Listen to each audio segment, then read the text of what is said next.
Hey guys, welcome back to another video. Today I've got something pretty interesting here for you. I've got a new missile courtesy of Nightstorm that I've added to the F-15EX mod. And here it is. This is the MAKO Hypersonic missile. Now this thing, as it's currently modeled, is kind of an anti-radiation sort of missile. But I know that's not how it would be in real life, but considering the types of targets that we're intending to shoot at it or shoot it at with it, and the limitations of the F-15EX's my F-15EX mod's F-15 Charlie avionics that is borrowing, Flaming Cliffs 3 and all that good stuff. Anyway, due to all that, that's how it's modeled, but it is a very, very fast and seemingly very, very effective weapon.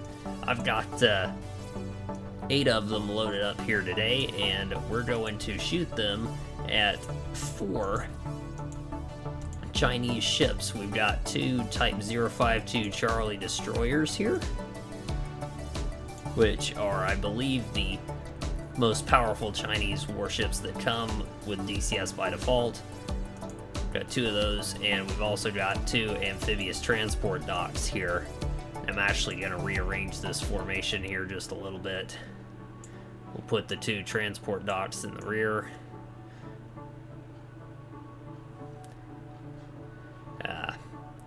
Here we go. Something kind of like this.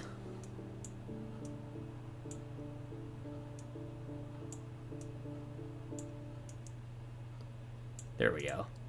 Staggered like that.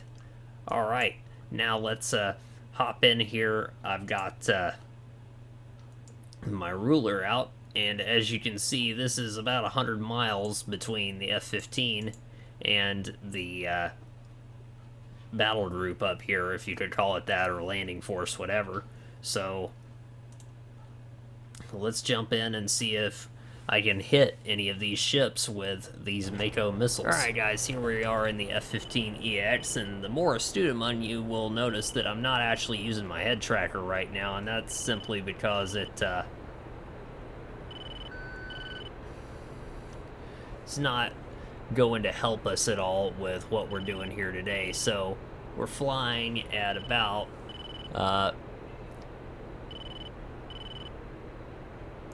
6,000 feet, and we're gonna go ahead and climb. Yeah, there we go. Gonna punch in full afterburner and climb up just a little bit, 8,500. Alright. And as you can see here, we've got our 8 missiles loaded. Now I'm gonna push nose down.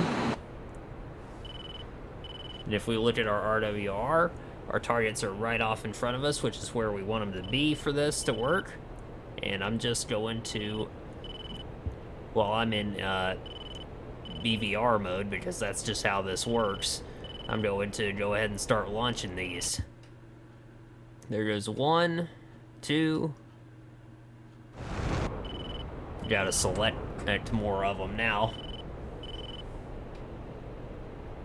There goes 3, 4, 5, 6, 7, and 8. And these things are really fast. This one's doing almost 2,000 knots already. But we were shooting from a distance of about 100 miles. So hopefully these things are going to do what they're supposed to do. I'll be interested to see if they get launched on by any of these ships and their surface-to-air missile systems, because these Chinese ships do have some very potent surface-to-air missiles. They've got, I believe it's like a Chinese version of the SA-10 that these have got, and maybe something even better. I'm not completely sure, but pretty effective missiles, potentially. So And then, of course, there's the CWIS, which they do have one here on the front that could be an issue for these missiles, but we shall see. Same thing here. And then this has got what looks like some close-in missile launch systems here. I don't see any CWIS on it. Actually, no, I do. There's 4 of them. Yeah. 2 on each side of the superstructure.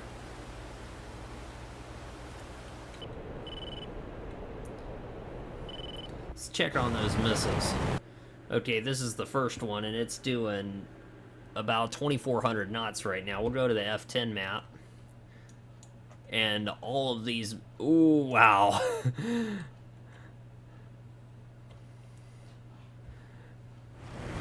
These missiles are definitely tracking.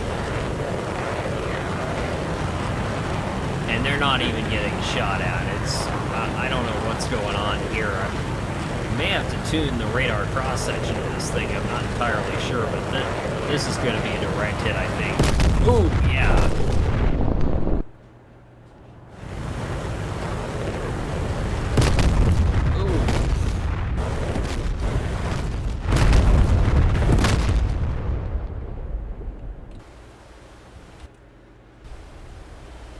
Okay, well, that destroyer got pretty badly hit right there. Of course, it's not going to be a perfect ship killer just due to the way these missiles work, being anti-radar missiles, but they're great for knocking out radars and hopefully letting other weapons get to the target, like I don't know, a dedicated anti-ship missile or something like that. At least how they're modeled here in DCS. Anyway, we're going to take a quick look at the TAC view, and then I'll wrap this video up. Alright guys, here's the TAC view, and before we get into this too much, I'm sure you guys all noticed that all of those missiles went for a single target, and that's something that unfortunately, due to the way these missiles are implemented, I can't really avoid. But the fix for that really is to just shoot one and then wait for it to hit its target, and then shoot another one if you've got multiple radars that you're dealing with. And that should take care of the issue with them all going for the same target.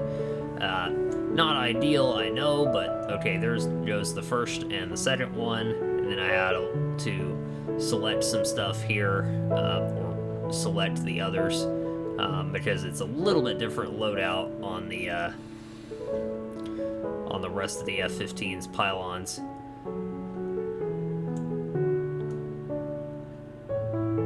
And I know it says F-15E, that's not quite right, but there go the MAKOs.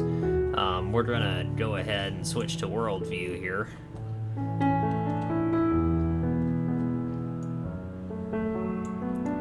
And those missiles are just ludicrously fast.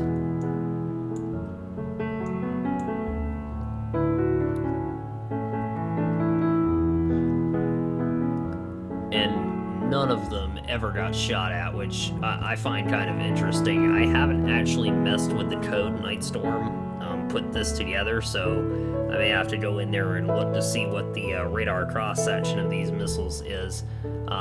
And we'll go ahead and speed this up a little bit because I don't want to keep you guys here all day. But these things are moving in here really, really fast.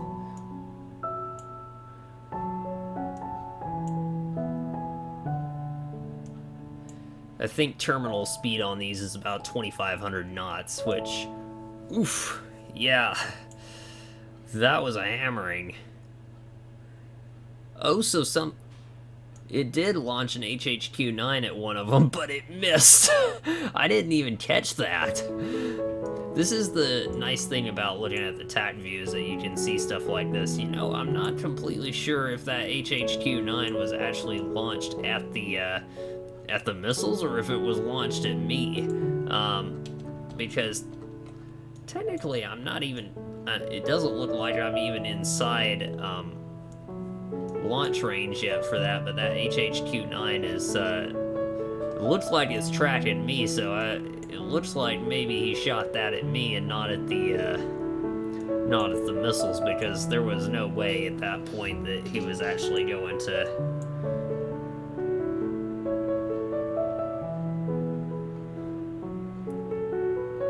Oh, wow. Yeah. I was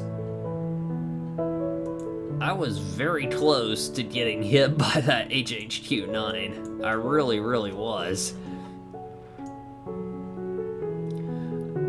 That was kind of a oops moment on my part, but I chose to leave when I did. I wish I had known now known then what I know now about that. But that shows that I've got a hypersonic weapon now with range in excess of 100 miles, so I'm pretty satisfied with that, and I hope you guys are too. Don't forget to like and subscribe so you won't miss anything, especially when I do release this new version of the F-15EX, because it has not been released yet. And I'll see you in the next video. Thanks for watching.